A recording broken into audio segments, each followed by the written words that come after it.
Hello, everyone, and welcome back to the Showing Up to Life podcast and YouTube channel. My name is Art Burns. I'm really happy to be here with you today. But if you're just listening on the podcast and not looking at the video here, you might not realize it, but I probably look kind of tired today.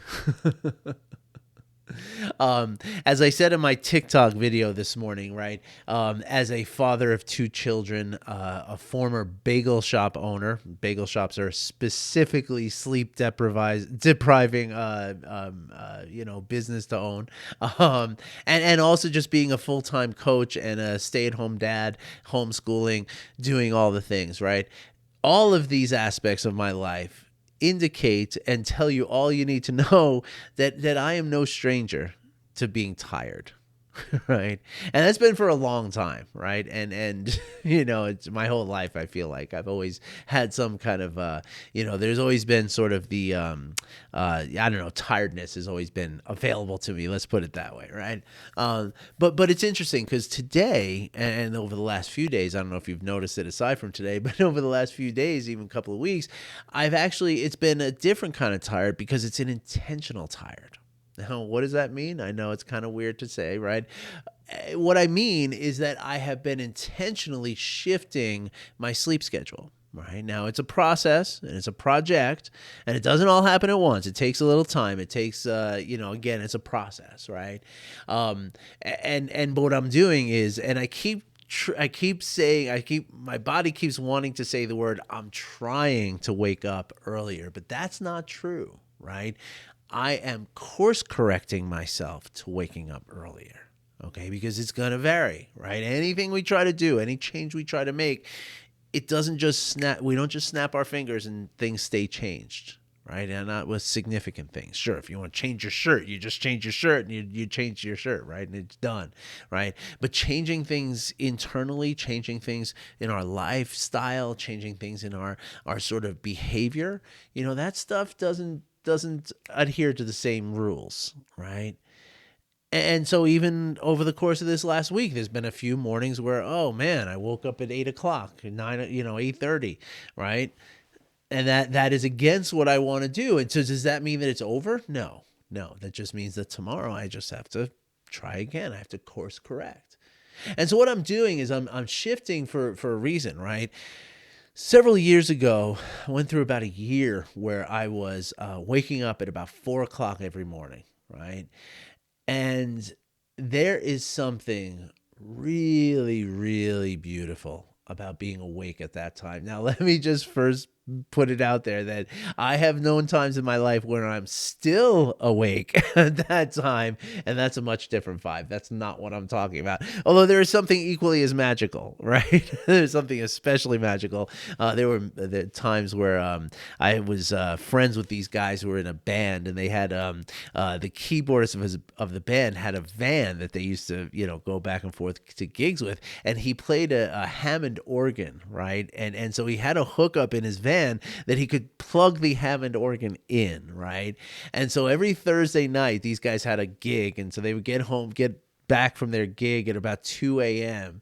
and we lived like around the corner from each other. And I was at the time was working at night, and so I would be getting off around like 1:00 in the morning. So I would just kind of meet up with them on the stoop by our houses, like halfway in between our two houses on 6th Street and Avenue C, I guess it would have been, right, in the Lower East Side. And so we would, and then we'd plug in the Hammond organ. I had a banjo, one of these guys had a guitar, the other had a saxophone, and we would just sit there singing songs and picking songs from 2:00 until like 7 or 8:00 in the morning. And literally, like, teachers, there was a school across the street, literally teachers would be walking by us. So yes, there is something magical about still being up at that time, but that's not what I'm talking about. What I'm talking about is waking up early, right? Because, and if you've never tried it, I really do recommend it. Just give yourself a couple of times and try it out, because, when you're waking up before the rest of the world, right, there's just this really beautiful, exquisite quiet that's happening, right? And you see the sky lighting up through the windows as you're going. You just feel like you have like you're I don't know, somehow like it's almost like you're riding the wave of the day, but you're like on the crest of the wave, like you're surfing, like you're ahead of it somehow. And so it's really beautiful. But again, the thing is that it's a process, right? And part of this process, of course, as I'm shifting my sleep schedule, there's going to be times where I didn't get enough sleep, right? Which last night is one of those nights.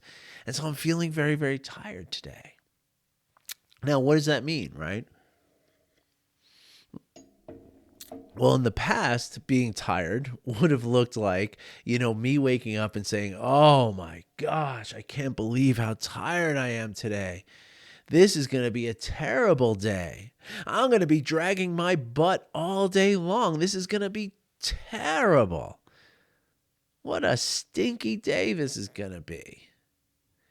And I would go on and on and on and on. And you know what? Keep reminding myself how terrible it was in case I forgot. Reminding myself to suffer in case I lost sight of my suffering.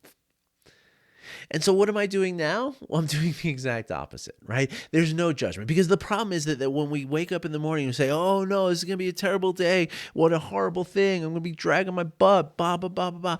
That voice, that judgment inside our mind, right? It becomes so loud. It's almost like a siren going off in our minds. And then we're not able to really pay attention to what is really happening. Right? This tiredness becomes like a film over the whole day, and you can't really see what's really happening. And so instead, what can we do? We can do the opposite, right? We can bring mindful awareness to our tiredness. Right. And it doesn't just have to be tiredness. If you're on a diet, for instance, if you're trying to change, any habits that you're trying to change, they're gonna have effects. It's gonna have impacts. So for instance, again, if you're trying to change your eating habits, chances are you're gonna be hungry at times, right? But the idea, of course, is not to succumb to that hunger. Just like right now, the idea is not to succumb to the idea of taking a nap for 3 or 4 hours, because that's going to mess with the whole cycle. It's going to make this project, not work as well, right? So the same thing going on a diet, there's going to be moments where you are very hungry. But if you eat when you feel very hungry, well, then you're not really on a diet anymore, right? And you're going to have to course correct back to that, right? So what's the answer then? Well, first of all, the answer is to forgive yourself and to show yourself compassion on those times where you are, where you do, buckle and have something to eat, right? It's not that bad. It's okay, right? Don't hold yourself to a higher standard than is appropriate, right? Your body was hungry and you ate. That's all that happened. There's nothing more than that. There's no moral discrepancy. There's no moral deficiency. There's no moral bankruptcy. You just had something to eat. So today you can try differently. But what the next step of that, right, are the times where we don't buckle and eat, what we can do is we can just bring awareness to the hunger. And so today I'm bringing awareness to this sleepiness that I'm feeling. Now, what does that mean, right? It means it's moment by moment, right? Because tiredness is not just one blanket feeling that just lasts throughout the day, but that's what the judgment makes it seem like, right? Because I don't notice the nuance. I don't notice the fluctuations throughout the day, because I'm telling myself, "Oh, it's such a bad day. I'm going to be so tired all day." Right? But if I just say, "Well, yeah, I mean, this is my energy today," right? This scene in the movie of my life is this is the energy I have. It's not bad. It's not good. It's not right. It's not wrong. It just is. And if I approach it that way, if I approach it with that sort of curiosity, like, let me feel my way through it. How does the tiredness affect my appetite today? How does the tiredness affect my desire for whatever it is? How does the tiredness affect my digestion? I'm burping here, right? Is that due to my tiredness, I wonder? What's the connection potentially there? Let me feel into that. Again, let me monitor moment by moment the tiredness. Because there's going to be moments where, you know what, I feel pretty good right now. I feel very comfortable right now. I'm still tired. I can still feel the lack of energy, and I could fall asleep. If I was wearing ski boots right now, I'd fall asleep standing up. But I don't have to, though, right? I can just be present with that feeling. And even though I'm feeling so tired, it's not uncomfortable. It's okay. You know, I don't want to have to run around the block chasing a stray dog or something like that. I'd rather stay away from those kind of activities today if I can avoid it. But if I can't avoid it, that too is, my son and I have a rule. Every day we take a 20-minute walk. And that's not going to change today. That walk is going to feel differently from how it's felt on other days. Doesn't make it wrong. Doesn't make it bad. Just makes it different. And it's just an opportunity for me to bring curiosity through acceptance, right? Because it is only the accepting of what's going on that allows me to be curious about it. And that curiosity allows me to delve into it, to stick with it, to really turn towards it. Instead of, oh, it's going to be such a bad day. I'm so tired. Blah, blah, blah. Give me a bottle. Right? So I invite you, it's really interesting. Like, you can even do this as a practice, right? Like, next week one day, if you know that there's a day at work where, you have a little latitude, make yourself stay up, only get 4 or 5 hours of sleep that night. See what it feels like. See if you can connect with those feelings. It's safe. There's nothing wrong. It's not going to ruin your life. I promise you. Just one day. And boy, oh boy, do you sleep well that next night. Like tonight, I'm going to sleep really well. Maybe I won't. And if I don't, that's okay too. But if I do, it's going to be delicious. And so this is the idea, right? That we can play with our lives, right? We don't have to be serious about things, even when it's lack of sleep, right? And look, I mean, I got stuff I got to do today. It's not like, again, not just the walk, but work stuff and everything. I got to cook dinner. I got to make lunch. I got to go shopping. I got to, my wife's birthday today. So we got to go, do that whole thing, right? I can't bail out on that. And I don't need to. But I don't need to feel a certain way either to enjoy a celebration of my wife's birthday, right? I can enjoy it feeling tired. And that's kind of the point, right? The point is to be able to, allow ourselves to be present with that nuance and with that range and that beautiful potential. All right, folks, I'm going to jump off real quick. See how, so just about 13 and a half minutes. That's perfect. So I'm going to jump into the next segment in a moment because I want to talk about something really important. And I'm going to leave it as a mystery. So you'll have to check it out. I'll see you in a minute. All right, welcome back, everybody, to the Showing Up to Life podcast, segment number 2 for today, January 14th. I believe it's a Friday afternoon. It's my Wednesday, I guess.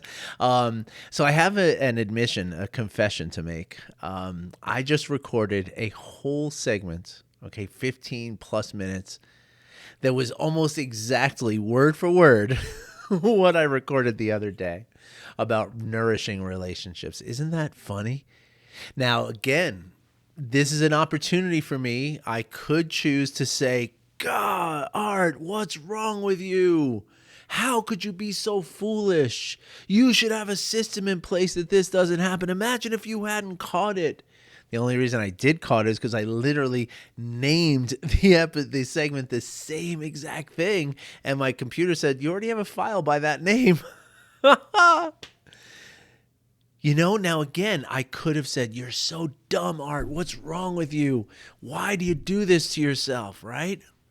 or why can't you be better somehow, right? And of course, that's the sound of my dad, all that kind of stuff, right? And that's something important for me to recognize. Always, always, always, always important for me to recognize that, right? But even more important, though, is the concept of noticing that emotion, okay? Because the emotions, what they're there is, I talk about emotions a lot because I think a big, one of the most important things we can do in our lives, right? And this absolutely applies to the health of a relationship, right? One of the most important things we can do in our lives or in relationships or in work or in any areas is to have emotional regulation. Now, really the correct term for that is self-regulation, right? Because you don't really regulate your emotions. That's not how emotions work, right? Emotions are there to do two things, really, right? There's the attract and approach, or what do they call it? Approach or retreat or something like that. But basically, our emotions draw us towards things that we, find interesting and safe and loving, or they push us away from things that we find fearful or afraid of, right? But that's only part of what emotions do, right? Emotions are also, they're bringing our attention, right? They're calling us if we're there to listen to them. Right now, a lot of times the emotions just become so loud that they just dictate what's going on, right? And that's where I've used the term that I learned from the folks over at the Google mindfulness program, right? With Chade Mang Tan, who runs that or started that thing. He calls it he talks about riding backwards on a horse, right? Like you have no control. You don't even know where you're going at that point. You can't even see where you're going. All you can see is where you've been, right? And that's how the emotions can feel a lot, right? The emotions can feel like this just, we only notice them in the wake, in the smoldering, path of destruction. But that's not the emotions. They can be our ally as opposed to some sort of, punisher, right? Or some sort of, sort of, I don't know, it feels like some sort of bean counter of some kind, right? Like making sure that you feel really bad about what you did, right? The emotions can also be an ally to us. And the emotions can be an ally if and when we pay attention to them, right? Because really what your emotions are doing, right? Whether it's avoidance or attraction, that's what it is. Attraction or avoid, right? You're either attracted to something or you say, no, that's not, I don't want that, right? Something makes me feel shame, no. Or feel guilt, no. Feel fear, no. Feel sad, no. I don't want any of that stuff. I need to get away from this stuff, right? Or the attract, right? Something makes me feel, happy or warm or excited. Those are the things that I go for, right?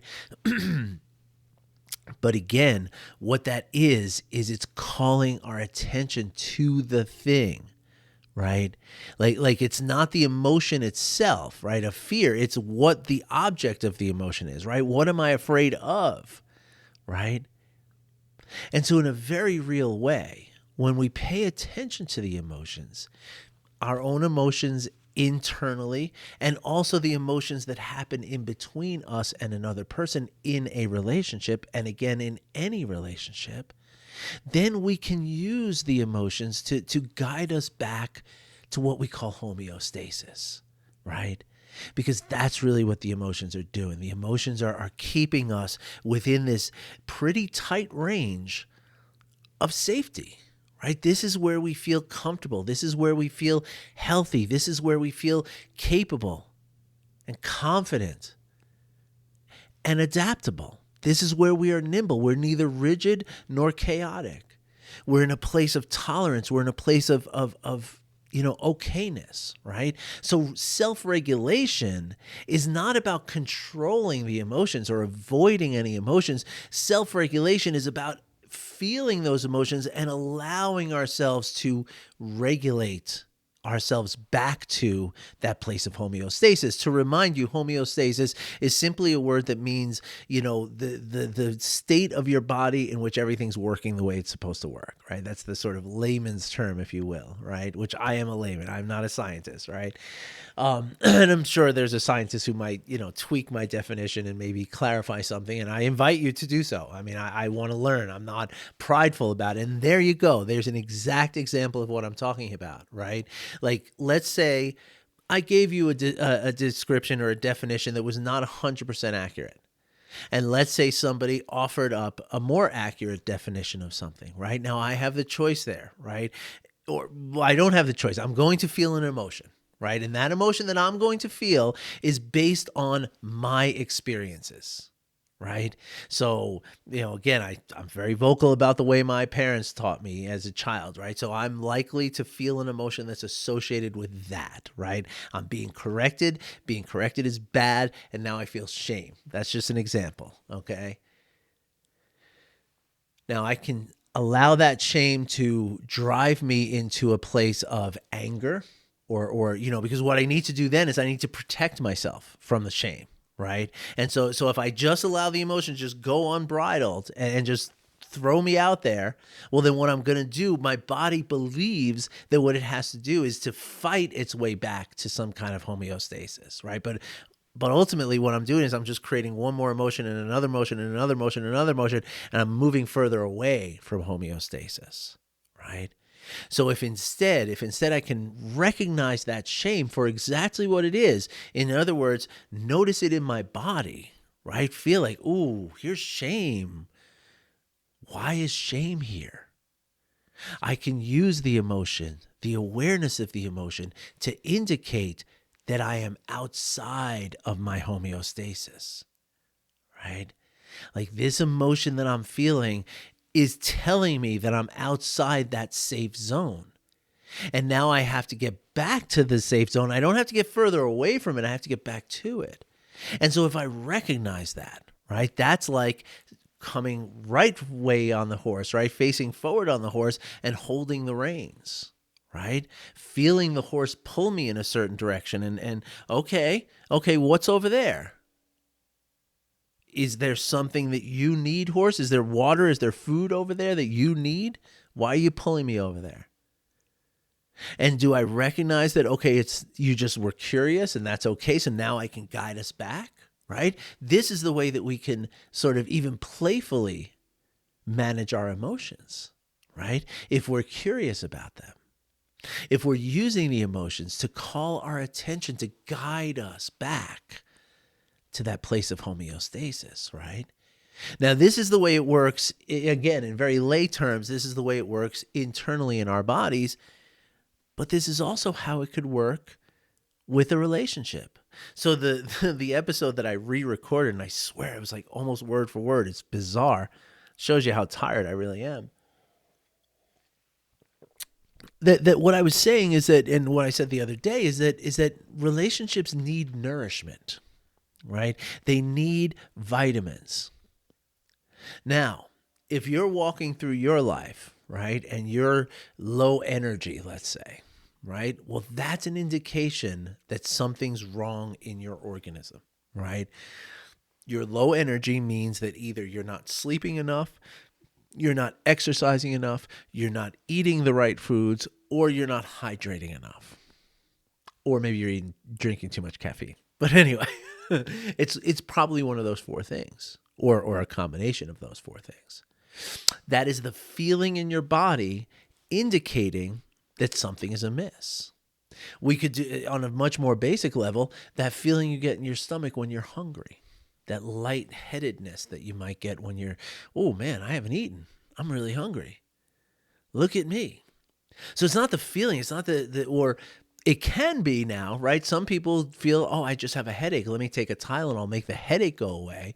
But you haven't addressed the hunger. And so now, yeah, you might feel no headache from not being hungry, or you might not feel the headache from being hungry, but you're not also nourishing your body, right? Your body is giving you that feeling of hunger because it's telling you it needs nourishment. That's the reason it wants to make you feel hungry, so that it can get its nutrients. And we can treat a relationship in the very same way, right? We can notice, we can say, okay, I feel it's tense here, right? Now I have the opportunity to either treat the tension and say, oh, come on, stop being so tense.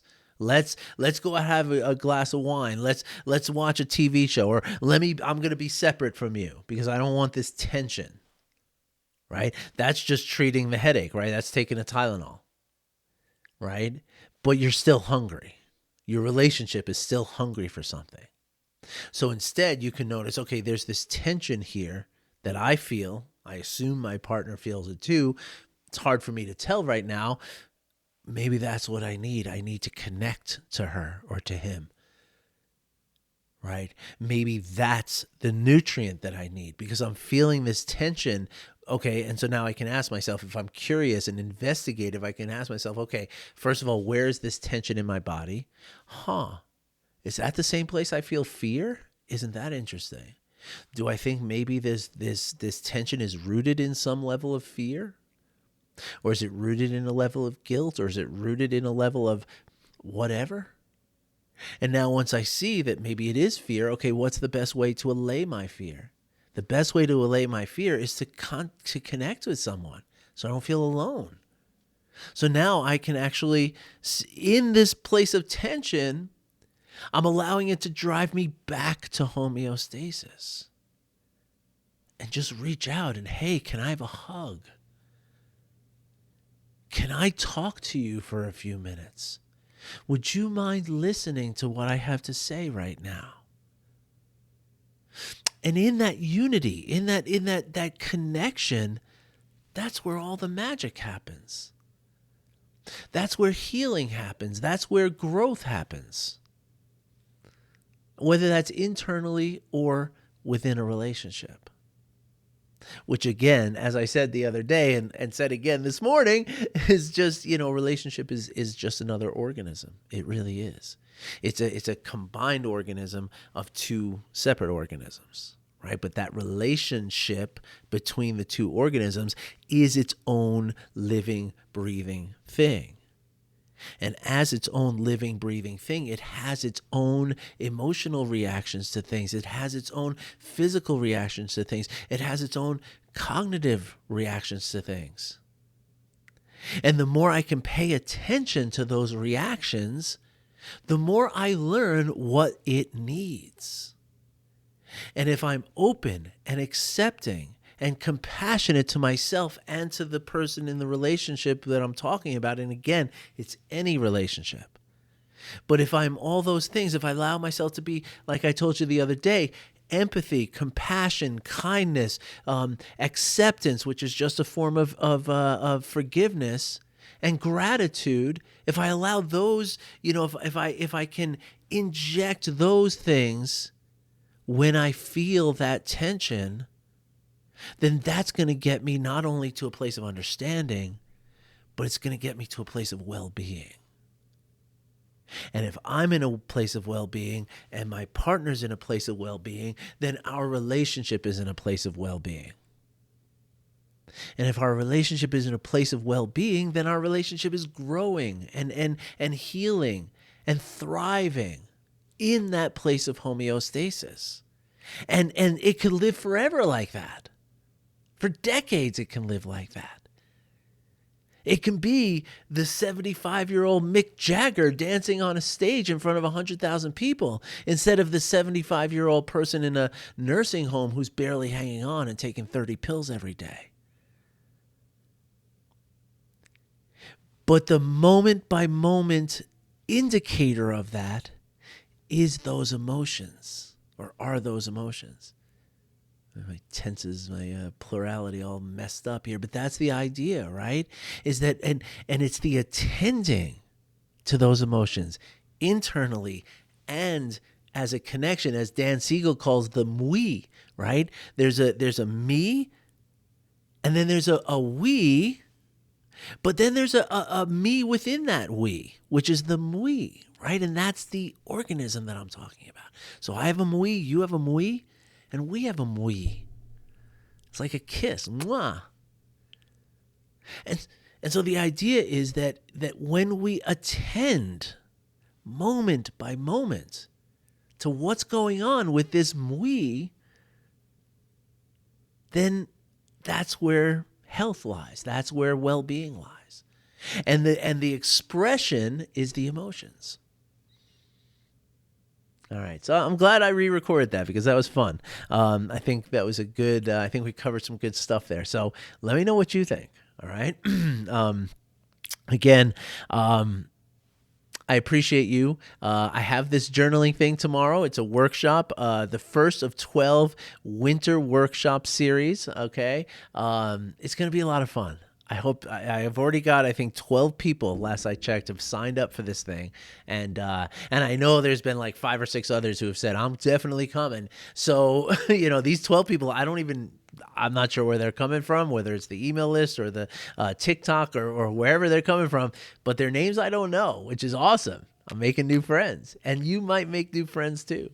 It's amazing. Some of these groups that I'm in, like my Wednesday group, where I do a guided meditation, there's people who have formed true friendships. I mean, they're getting together for coffee, and it's such a beautiful thing to see community happen that way, and for it to happen as part of something I'm involved with. I just love that. So come for the meditation and the journaling, and stay for the community. Right. All right, everybody. Thanks for listening. Thanks for watching. I'll be back again maybe tomorrow, but I don't know because I have this workshop, so we'll see. But hopefully I see you in the workshop. It's going to be really fun. All right, everybody. Take care. And if not tomorrow, remember, it's every Saturday until like the second Saturday of April or something like that, or whatever, 12 weeks from now. All right? All right. See you later, everybody. Take care.